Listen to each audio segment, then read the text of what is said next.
Hello friends, आपका पीके classes में स्वागत है। आज अगर आप पहली बार मेरे चैनल पर आए हो तो मेरे चैनल को लाइक और सब्सक्राइब करना ना भूलें और वीडियो को ज़्यादा से ज़्यादा शेयर करें ताकि हर किसी के पास ये वीडियो पहुंच सके, और बेल आइकन को भी प्रेस करें ताकि हर नोटिफिकेशन आपको मिलती रहे। जैसा कि कल हम लोगों ने बात किया था एक्सपोनेंट एंड रेडिकल्स के बारे में, उसके लॉस के बारे में, आज हम लोग उसके next chapter direct and indirect variations के बारे में जानेंगे कि क्या होता है डायरेक्ट एंड इनडायरेक्ट वेरिएशन। और उससे पहले हम लोग ये जानेंगे कि वेरिएशन होता क्या है। मीन्स हम लोग इंट्रोडक्शन में सबसे पहले कुछ सिचुएशंस का बात करेंगे जहाँ से हम लोग को पता चलेगा कि वेरिएशन क्या होता है। उसके बाद हम लोग डायरेक्ट एंड इनडायरेक्ट वेरिएशन के बारे में बात करेंगे। तो सबसे पहले हम लोग किसके बारे में जानते हैं? वेरिएशन। वेरिएशन अगर इस वर्ड का हम लोग सीधा हिंदी में मतलब जाने तो सीधा होता है बदलाव। बदलाव कैसा बदलाव? जैसे जनरली हम लोग मौसम का बदलाव और भी फिजिकल और केमिकल चेंजेस देखते हैं। अगर आप कहोगे कि बदलाव का मतलब चेंज है तो यहाँ ये चेंज कुछ किस तरीके से होता है। जिस तरीके से होता है वो तरीका है डायरेक्ट और इनवर्स का। तो वो वेरिएशन किस तरीके से डायरेक्ट और इनडायरेक्ट मीन्स इनवर्स में होता है, इस चीज़ को जानने के लिए हम लोग कुछ सिचुएशंस कंसीडर करते हैं। तो सबसे पहले सिचुएशन 1 का अगर हम लोग बात करें तो मान लीजिए कि 4 मेंबर्स का फैमिली है। 4 मेंबर्स का फैमिली है तो अगर ये 4 मेंबर्स का फैमिली 2 लीटर दूध कंज्यूम करता है, 2 लीटर मिल्क कंज्यूम करता है, ठीक है, पर मंथ। अगर ये 6 मेंबर का फैमिली हो जाए, ठीक है, 6 मेंबर का फैमिली हो जाए तो इसका कंजम्पशन कितना हो जाएगा? 3 लीटर का, ठीक है। ये है हमारा सिचुएशन 1। तो यहाँ पर हम लोग साफ देख सकते हैं कि फैमिली मेंबर 4 to 6 हुआ तो दूध का जो कंजम्पशन है मिल्क का वो भी 2 to 3 लीटर हो गया। मतलब कि जैसे 2 मेंबर बढ़ा हमारा 1 लीटर दूध भी बढ़ गया। सिचुएशन 2 क्या कहते हैं कि मान लीजिए कि 2 कैंडीज हैं, ठीक है, या 2 आपका कॉपी है। 2 कॉपी का दाम जो है वो अगर 20 रुपया है, ठीक, तो अगर हम लोग 4 कॉपी का दाम देख रहे हैं तो वो हमारे पास कितना है? 40 रुपया। यहाँ पे भी देख सकते हैं कि जब कॉपी 2 to 4 होता है तो उसका रेट भी, उसका दाम भी 20 to 40 रुपये हो जाता है। मतलब यहाँ पर भी जैसे हम लोग कोई भी क्वांटिटी को बढ़ाते हैं तो उसका रेट बढ़ जाता है। यहाँ पर फैमिली मेंबर को बढ़ाते हैं तो यहाँ पर दूध का कंजम्पशन बढ़ जाता है, ठीक है। तो इस तरीके का वेरिएशन में हमारा जो है क्या है कि जो एक क्वांटिटी है, क्वांटिटी 1 जो है वो क्वांटिटी 2 पर निर्भर कर रहा है, ठीक है, कि क्वांटिटी 1 बढ़ा रहे हैं तो क्वांटिटी 2 बढ़ जा रहा है, ठीक है। अगर क्वांटिटी 1 को घटाएंगे तो क्वांटिटी 2 भी घट जाएगा, ठीक। जैसे अगर यही चीज़ है, अगर 6 था, अगर हम लोग 2 मेंबर कर देते तो दूध का कंजम्पशन 1 लीटर हो जाता। अगर हम लोग 1 कॉपी कर देते तो उस कॉपी का दाम 10 रुपया हो जाता है। तो अगर घटा रहे हैं तो दाम भी घट रहा है सेकंड सिचुएशन में। फर्स्ट सिचुएशन में अगर मेंबर घटा रहे हैं तो मिल्क का कंजम्पशन भी घट रहा है। तो ये हुआ हमारा सिचुएशन 1 और सिचुएशन 2। वहीं अगर हम लोग तीसरे सिचुएशन की ओर आगे बढ़ें, हम लोग तीसरे सिचुएशन की ओर आगे बढ़े तो सिचुएशन 3 क्या कहता है? सिचुएशन 3 कहता है कि मान लीजिए कि कोई काम है जिसको 30 दिनों में कंप्लीट करने के लिए 30 मेंबर लग रहे हैं, ओके। अगर उसको 24 दिन में कंप्लीट करने का बात आएगा तो एटलीस्ट 40 मेंबर्स हम लोग मान के चलते हैं लगते हैं। मतलब क्या कि अगर ये दिन है तो ये, अगर हम लोग का मेंबर बढ़ रहा है तो दिन घट जा रहा है, ठीक है। अगर कोई काम 30 दिनों तक चलता है, 30 मेंबर उसको करता है, अगर 40 मेंबर जब उसमें हम कर देंगे, मतलब प्लस 10 मेंबर्स कर देंगे तो वो 40 हो जाएगा। तो दिन क्या हो गया? घट करके 24 हो गया। अगर सिचुएशन 4 का बात करें, ठीक है, सिचुएशन 4 का क्या बात करते हैं कि अगर मेरा 4 कॉपी का दाम जो है वो अगर 50 रुपया है तो अगर हम लोग कोई कॉपी 2 ही खरीद रहे हैं तो उसका दाम घट करके कितना हो जाएगा? उसका दाम बढ़ करके हो जाएगा 70 रुपीज़। ठीक है।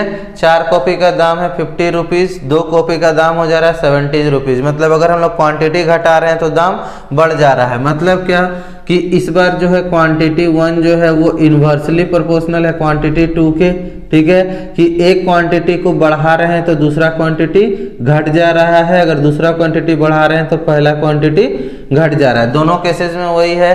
तो इस तरीके से हम लोग क्या कर सकते हैं, इस तरीके से हम लोग कह सकते हैं कि दो ऐसा क्वांटिटी जो एक दूसरे पर ऐसे निर्भर करे कि एक को बढ़ाने पर दूसरा बढ़ जाए या एक को बढ़ाने पर दूसरा घट जाए, तो इस तरीके से दोनों क्वांटिटी को हम लोग क्या कहेंगे, वेरिएशन कहेंगे, मीन्स वेरिएबल कहेंगे कि वेरिएशंस, उस कंडीशन को हम लोग क्या कहेंगे, वेरिएशन की जब एक क्वांटिटी को बढ़ाने पर दूसरा क्वांटिटी बढ़ जाता है या फिर एक क्वांटिटी को बढ़ाने पर दूसरा क्वांटिटी घट जाता है, तो उस तरीके की स्थिति को हम लोग वेरिएशन कहते हैं। यह वेरिएशन 2 प्रकार का होता है, ठीक है। अब हम लोगों का बात आता है टाइप ऑफ वेरिएशन। तो ये वेरिएशंस 2 प्रकार का होता है। ये वेरिएशन 2 प्रकार क्या क्या है, तो हमारे पास दूसरा टॉपिक जो आता है वो है टाइप ऑफ वेरिएशन।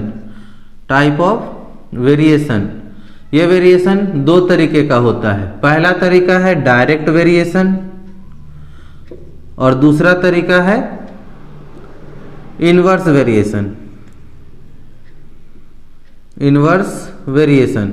तो हम लोग यहाँ आज सिर्फ और सिर्फ डायरेक्ट वेरिएशन के बारे में बात करेंगे, इनवर्स वेरिएशन के बारे में हम लोग कल बात करेंगे, ठीक है। तो आज हम लोग सिर्फ डायरेक्ट वेरिएशन का बात करते हैं कि आखिर डायरेक्ट वेरिएशन होता कैसे है, ठीक। जैसा कि इसका नाम है डायरेक्ट, डायरेक्ट का मतलब आप लोग सीधा जानते हैं, किसी भी चीज़ में अगर हम लोग डायरेक्ट का इस्तेमाल करते हैं तो वो किसी चीज़ से सीधे रूप में जुड़ा हुआ होता है। अगर हम लोग ये बोले तो सीधा भाषा में क्या है, सीधा बदलाव। ये अगर एक जनरल भाषा में कहें तो क्या है, सीधा बदलाव। जैसे कि हम लोगों ने सिचुएशन 1 का एग्जाम्पल लिया था, क्या कि अगर 4 मेंबर्स का फैमिली है, 4 मेंबर्स फैमिली है, उसमें मिल्क कंजम्पशन कितना था, 2 लीटर का, ठीक है। मिल्क कंजम्पशन कितना था, 2 लीटर का। जैसे हमारा 6 मेंबर का फैमिली हो जाता है, जैसे हमारा 6 मेंबर का फैमिली हो जाता है, ये दूध का कंजम्पशन, जो मिल्क का कंजम्पशन है वो कितना हो जाता है, 3 लीटर का। तो यहाँ पर हम लोग साफ देख सकते हैं कि अगर ये हमारा क्वांटिटी 1 है, ये क्वांटिटी 2 है, तो ये जो है डायरेक्ट वेरिएशन में है, क्योंकि जैसे हमारा ये वाला मेंबर का जो इंक्रीमेंट है 4 to 6 होता है, 4 to 6 होता है, ये जो है वो 2 to 3 हो जाता है। मतलब जैसे हमारा फैमिली मेंबर बढ़ता है वैसे ही हमारा जो मिल्क कंजम्पशन है वो भी बढ़ जाता है। मतलब एक जो क्वांटिटी है दूसरे पर डायरेक्ट निर्भर कर रहा है, मतलब डायरेक्ट वेरिएशन में। क्यों? क्योंकि अगर एक को हम बढ़ा रहे हैं तो दूसरा ऑटोमेटिकली बढ़ जा रहा है, अगर एक को हम लोग घटा देंगे तो दूसरा भी घट जाएगा। मीन्स अगर ये 4 मेंबर का फैमिली था, 6 हो गया। इन केस अगर मान लीजिए ये 4 मेंबर का फैमिली जो है 2 मेंबर का ही रह जाएगा, 2 मेंबर्स फैमिली बन जाएगा, तो उस स्थिति में जो मिल्क कंजम्पशन है वो घट करके 1 लीटर हो जाएगा। मतलब क्या कि देखिए हम लोग अगर 4 to 6 आ रहे हैं तो ये बढ़ जा रहा है, और 4 to 2 आ रहे हैं तो ये घट जा रहा है। मतलब एक को बढ़ा रहे हैं तो दूसरा बढ़ जा रहा है, दूसरे को एक को घटा रहे हैं तो दूसरा घट जा रहा है। तो इस तरीके के वेरिएशन में हम लोग क्या होता है कि जो हमारा वेरिएशन है वो क्या कहलाता है, डायरेक्ट वेरिएशन कहलाता है। मतलब कि अगर 2 क्वांटिटी हम लोग क्या मानते हैं, 2 क्वांटिटी अगर x और y मानते हैं तो इन दोनों का जो मल्टीप्लिकेशन होता है वो हमेशा क्या होता है, कांस्टेंट होता है। ठीक है, मतलब कि 2 वेरिएशंस को आपस में 2 क्वांटिटीज को आपस में मल्टीप्लाई करेंगे तो वो कांस्टेंट होगा। मतलब कि अगर एक का चेंजिंग है तो दूसरे का जो है, एक में अगर हम लोग बदलाव कर रहे हैं तो दूसरा ऑटोमेटिकली बदलाव हो जा रहा है। तो इस तरीके से हम लोग कुछ एग्जाम्पल लेंगे और एग्जाम्पल लेने के बाद देखेंगे कि किस तरीके से डायरेक्ट वेरिएशन में हम लोग क्वेश्चंस को सॉल्व करते हैं और डायरेक्ट वेरिएशन का फॉर्मूला क्या होता है सॉल्व करने के लिए। इसके लिए आप वीडियो को पॉज कीजिए और जो भी हमने बताया उसको नोट डाउन कीजिए। अब हम लोग डायरेक्ट वेरिएशन के फॉर्मूला को फाइंड आउट करेंगे, साथ ही साथ एक एग्जांपल लेकर के ये देखेंगे कि कैसे हम लोग डायरेक्ट और इनवर्स वेरिएशन, डायरेक्ट वेरिएशन को सॉल्व करते हैं। तो हम लोग सबसे पहले सिचुएशन 1 वाले कंडीशन को लेते हैं, जहाँ पर फैमिली मेंबर का था कि सबसे पहले क्या था कि अगर 2 मेंबर का फैमिली था, हम लोग मेंबर ऑफ फैमिली को x कंसीडर करेंगे और कंजम्पशन ऑफ मिल्क को y कंसीडर करेंगे। ओके, क्या कि मेंबर ऑफ फैमिली को x और मिल्क कंजम्पशन को y। तो 2 मेंबर का फैमिली था तो कितना था, 1 लीटर का कंजम्पशन था। 4 मेंबर का फैमिली था तो 2 लीटर का कंजम्पशन था। ओके, और 6 मेंबर का था तो 3 का। तो अगर आप x बाई वाई निकालिएगा, मीन्स x और y का वैल्यू निकालिएगा, तो आप पाओगे क्या, देख सकते हैं, आप पाओगे कि हर स्थिति में 2/1 ही आएगा। आप पाओगे कि हर बार 2/1 आएगा। ठीक है, इसका मतलब क्या होगा कि अगर हम लोग डायरेक्ट वेरिएशन में x बाई वाई का वैल्यू निकालते हैं, मीन्स x बाई वाई करते हैं, तो वो हमेशा क्या देता है, एक कांस्टेंट वैल्यू देता है। मीन्स के यहाँ पर क्या है, मेरा कांस्टेंट है। आप यहाँ पर देख सकते हैं कि सारे के सारे वैल्यू एक कांस्टेंट वैल्यू है। तो इस तरीके से जो हमारा वैल्यू आता है वो क्या आता है कि जो x इज इक्वल टू है वो होता है k into y. This is the formula of direct variation. ये भी आपका फॉर्मूला है कि आप इससे भी निकाल सकते हैं और इससे भी निकाल सकते हैं। आप इस 2 तरीकों से करके आप डायरेक्ट वेरिएशन को निकाल सकते हैं। तो इन दोनों स्थिति को हम लोग क्या कहते हैं, formula for direct variation. Means आप इन दोनों स्थिति में, क्योंकि यहाँ से आप दोनों रिप्लेस कर सकते हैं, y भी और x भी, तो आप मेन जो फॉर्मूला है हमारा ये हुआ। इस फॉर्मूला का यूज करके हम लोग डायरेक्ट वेरिएशन को निकाल सकते हैं। अब इसके लिए हम लोग एक एग्जांपल लेते हैं। एग्जांपल क्या है कि जो दिया गया टेबल है इसमें हमको p और q का वैल्यू पूछ रहा है कि आप हमको p और q का वैल्यू निकालिए। तो सबसे पहले हम लोग सॉल्यूशन स्टार्ट करेंगे। ठीक है, हम लोग लिखेंगे क्या, वी नो दैट, हम लोग क्या लिखेंगे, we know that in direct variation x by y is equal to k। Therefore क्या हो जाएगा, x by y means 5/8 is equal to p by 32 is equal to 10/q। तो फर्स्ट टाइम हम लोग पहले इसको सॉल्व करेंगे, तो इसके अनुसार क्या हो जाएगा, 5/8 is equal to p by 32। ठीक है, तो यहाँ से हमारा क्रॉस मल्टीप्लिकेशन होगा। क्रॉस मल्टीप्लिकेशन में ये हो जाएगा 5 into 32/8 is equal to p। तो यहाँ से ये कट जाएगा 4, मतलब p का वैल्यू कितना आया, 20। मतलब इस p के जगह पर हम कितना लिखेंगे, 20। नाउ अब इस पार्ट को हम लोग सॉल्व करेंगे।